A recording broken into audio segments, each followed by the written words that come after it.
Hi friends, வணக்கம் friends, அனைவருக்கும் வணக்கம் ஃப்ரெண்ட்ஸ். பாருங்கள், இன்றைக்கி கத்திரிக்காய் அறுவடை பண்ணலாம். நல்ல நேரம் பார்த்து அறுவடை பண்ணுவேன்னு சொன்னேன் இல்லைங்களா? அது இப்போது நல்ல நேரம். மொத்தமாக சேர்த்து 1 கிலோ காய் வரும். நிறைய செடிங்க இருக்குது. அதுலேருந்து ஒன்று ரெண்டு காய்ச்சிருக்கு. இதை பாருங்கள், இது அறுவடை பண்ணிக்குவோம். யாரும் பிடிக்கிறதுக்கு இல்லை, அதனால் வீடியோ கொஞ்சம் யார் தாழ இருந்தாலும் அட்ஜஸ்ட் பண்ணிக்கோங்க. இது பாருங்கள், இதை அப்படியே வச்சுட்டு அறுவடை பண்ணுறேன். இப்போது முகூர்த்த நேரம், அதனால் அறுவடை பண்ணுறேன் ஃப்ரெண்ட்ஸ். சூப்பர் சொல்லுங்க. தேங்க்யூ, ரொம்ப நன்றி. இதோ இங்கே ஒரு காய் இருக்குது, இதையும் அறுவடை பண்ணிப்போம்.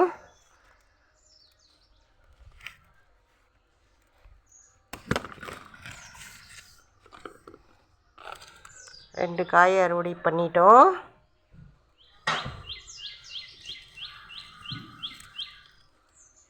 இங்கே 2 காய் இருக்குது. அதில் ஒரு காய் சின்னதாக இருக்குது. நம்ம ஒன்று மட்டும் அறுவடை பண்ணிக்கலாம்.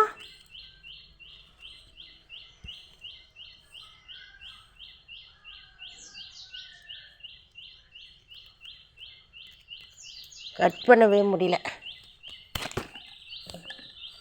பண்ணிட்டேன்.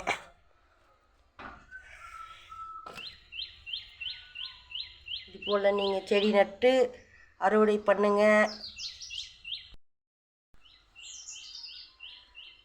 ரோஸ் பாருங்கள், சூப்பராக வந்திருக்கு. இது மாதிரி ரோஸ் செடியும் நடுங்க. நம்ம வீட்டிலேருந்து இப்போ எங்கள் மருமக போனாங்க, அவங்களுக்கு ஒரு பூ அறுத்து கொடுத்தேன். நம்மளோட செடியிலேருந்து அறுத்து கொடுத்தேன். இதுவே நம்ம போய் கடையில் வாங்கிட்டு கொடுக்கணுன்னா கஷ்டம் தானே. அந்த டைமுக்கு, முகூர்த்த டைமுக்கு நம்ம போய் வாங்கணும்.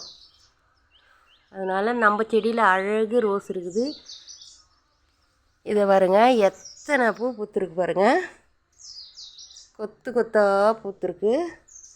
சில பூ அது எதுக்குன்னு தெரியல, வெயில் அதிகமாக ஆனால் அந்த மாதிரி ஆகுதான்னு தெரியல, அந்த மாதிரி ஆகிட்டு இருக்குது.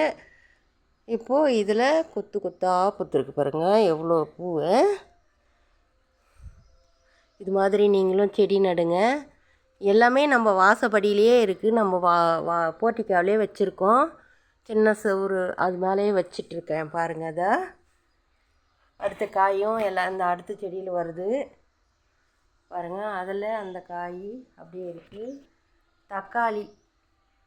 தக்காளியும் இருக்குது அந்த செடியிலையும். அந்த செடியிலையும் இருக்குது, எல்லா செடியிலையும் இருக்குது.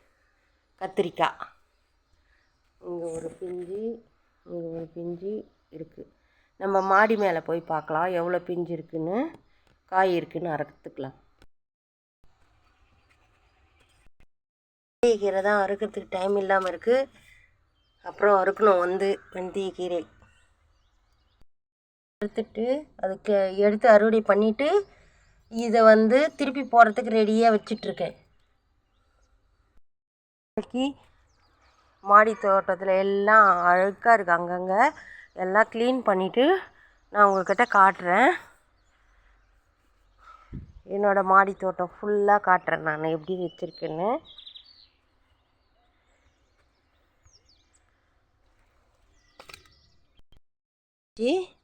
இதோ இங்கே ஒரு காய் இருக்குது. முள்ளுக்காய், இது கண்ணாடி காய், முள்ளுக்காயின்னு சொல்லுவாங்க. இது ஒரு காய் இருக்குது பாருங்க. இது ஒரு வாரமாகவே அறுவடை பண்ணிகிட்ருக்கலாம், அப்படியே இருக்குது. இது ஒரு காய் இருக்குது. நம்ம இதை அறுவடை பண்ணிக்கலாம்.